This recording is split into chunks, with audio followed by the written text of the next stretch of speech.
Jensen Cyberland, coming back to you with another game review, and this time we're on to Kingdom Hearts Dream Drop Distance. So,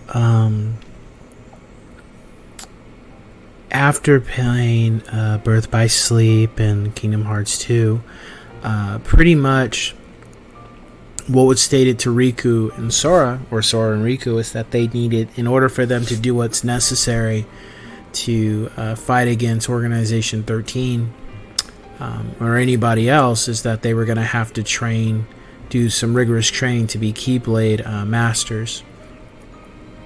So they decide to go talk to Yin Sid and discuss what needs to be done, and pretty much they are told that they need to go into a dreamlike state where they're going to be tested mentally and physically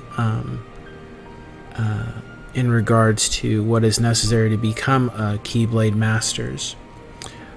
So for the most part, you travel through certain worlds.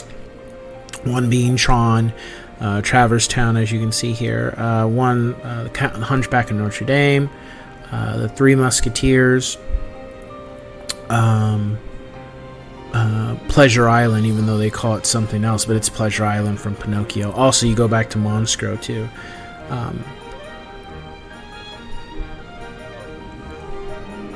But the thing is, you don't have Donald or Goofy with you here because you're asleep. You and Riku are asleep, and Donald and Goofy are awake.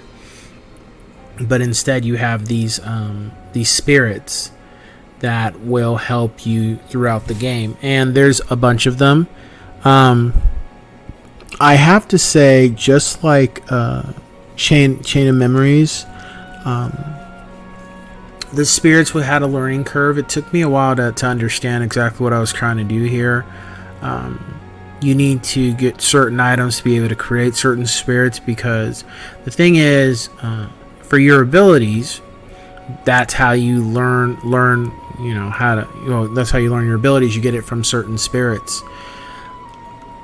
And basically, certain spirits, you have to get certain items that you can't necessarily buy. You have to go to certain levels, and you have to go there at certain points. And there's these little look like little pink points, and you go in there, and that's where you will fight whatever's there. You have to do whatever the mission tells you to. Once completed, you're given some type of gem that's not a common one. You obtain a certain amount, and then you create a new spirit. For the most part, I think I created almost all the spirits. I think maybe there was one I didn't do, but they are able. There's some that are okay, and then and then there's rankings too, like D rank, C rank, B, A, and then S, I believe. And the best, and some of them you can only get like a C rank or a B rank or an A rank.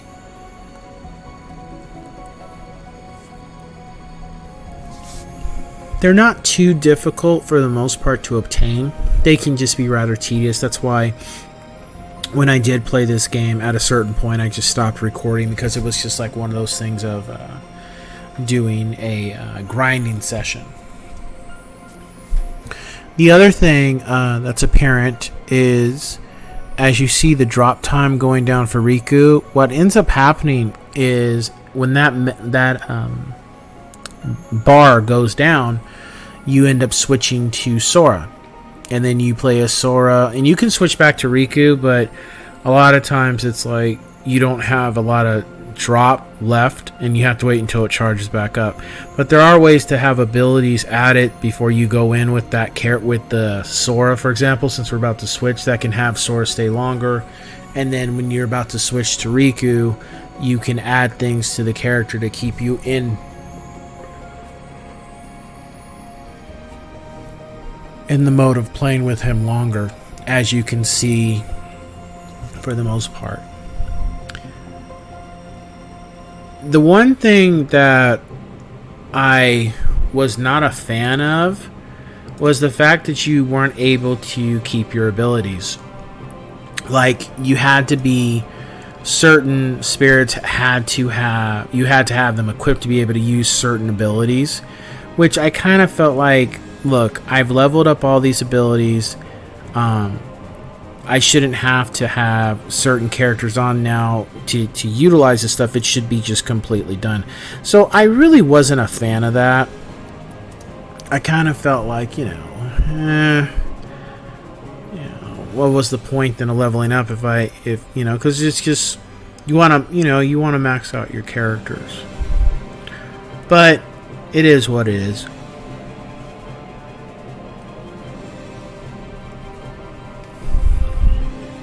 Overall, the gameplay was a typical Kingdom Hearts. I enjoyed it. Wasn't anything that was just frustrating about it. It was cool. I got killed probably a couple times, I think I can recall, but not too many.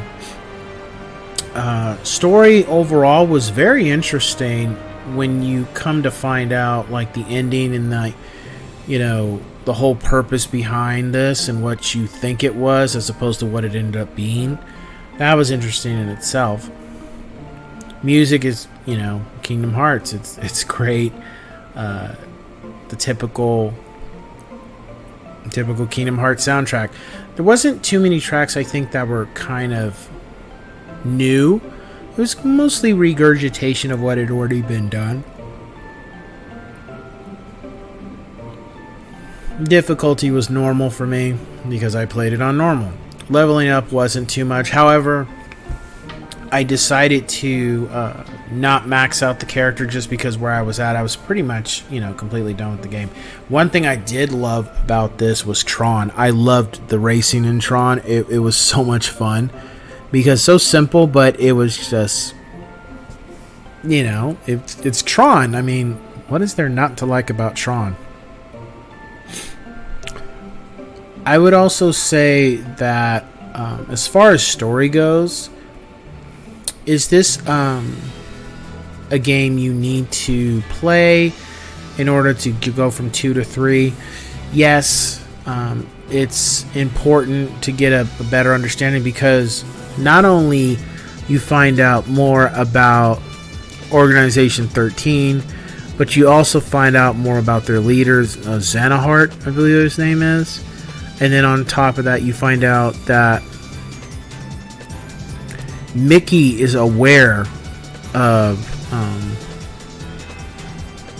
the members from Birth by Sleep. He is aware that they're alive, kind of thing, and it's one of those things where he needs everybody on board to pretty much get a hold of them, because we know Aqua is in limbo and Varys is knocked out, and then Terra is pretty much like, as I said before, Anakin Skywalker, now Darth Vader type shit. So it's one of those things where you need everyone on deck to pretty much help them because of what happened. Birth by Sleep was pretty much Revenge of the Sith of Kingdom Hearts, in my opinion. As far as my rating for the game, I would give it an 8.5. And here we go. See the abilities. That's how you learn everything with each spirit. The reason why I give it an 8.5 is that it was fun. It was entertaining, but I felt that what it was lacking was not necessarily the gameplay of the story. It's just the whole learning the process of the spirits was not, the learning curve was not easy. And it's not learning the abilities that was the problem. It's how do you obtain the items that you need in order to create a certain spirit. That was really difficult for me. It took a while to figure out that you have to go to this level, and then you have to switch between Sora Riku to be able to get the item that you need. Sometimes that, and then it's like it goes like in an order.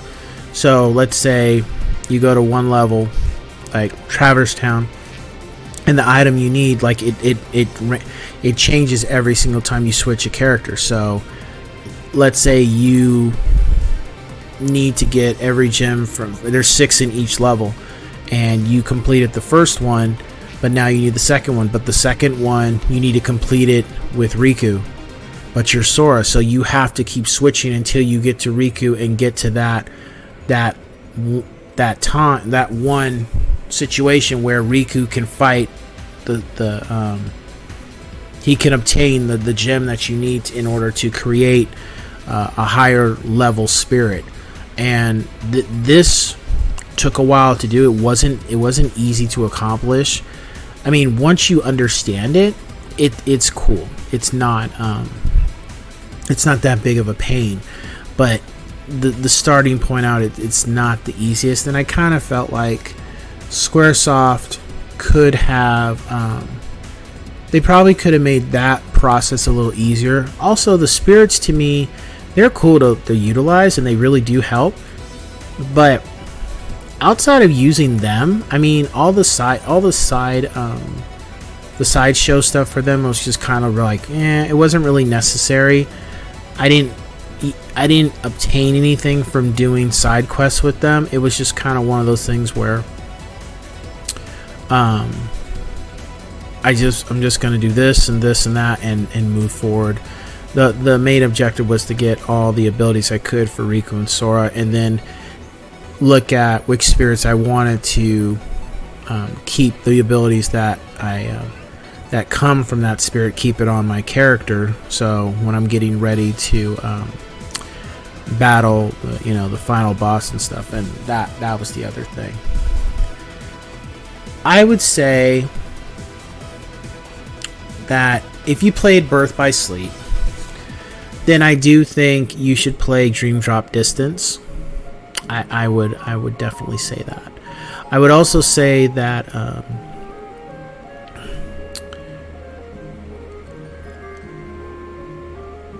I don't feel that this game was a filler. Same thing with Birth by Sleep. It did have a point, but the story was a little lacking with that to some degree, and trying to understand what the hell was going on and why was this and that. And you come to realize that Sora and Riku are very important to the story, and it's like an onion. You keep peeling back layers, and you're finding out that there's a reason why Organization 13 really wants them for one thing or another. It's because it's not a coincidence. There's a specific reason that Sora is desired along with Riku. That's the other thing. Like most of the spirits, when you utilize them together, they do a serious amount of damage. They do a serious amount of damage when you link them. It's pretty badass. But at the same time, I don't think I used it too much. Really, it was more so with the certain bosses. And then once I was done, I was just like, okay, I'm out of here. Also, the abilities, for the most part, Cure was my number one go-to. I didn't use too many of the abilities that were equipped unless it was Meteor or something like along those lines. Because see that pink thing right there, you see that?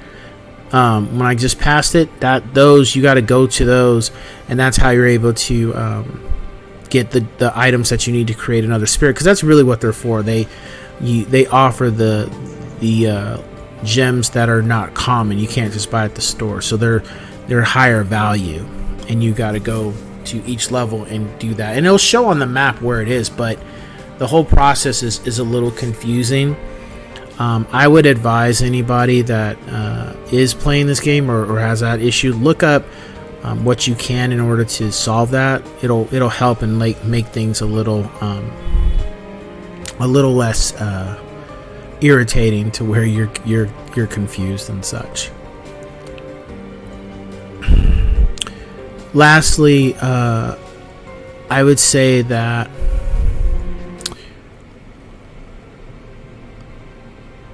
overall, It was nice to play with Riku and Sora again, because Chain of Memories, you didn't really get that until you beat the game with Sora.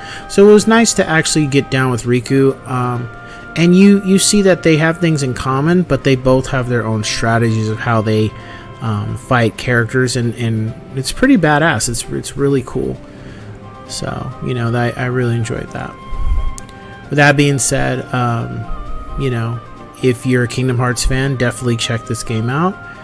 The lore is interesting in itself, And with that, I will catch you guys on the next one. Take care.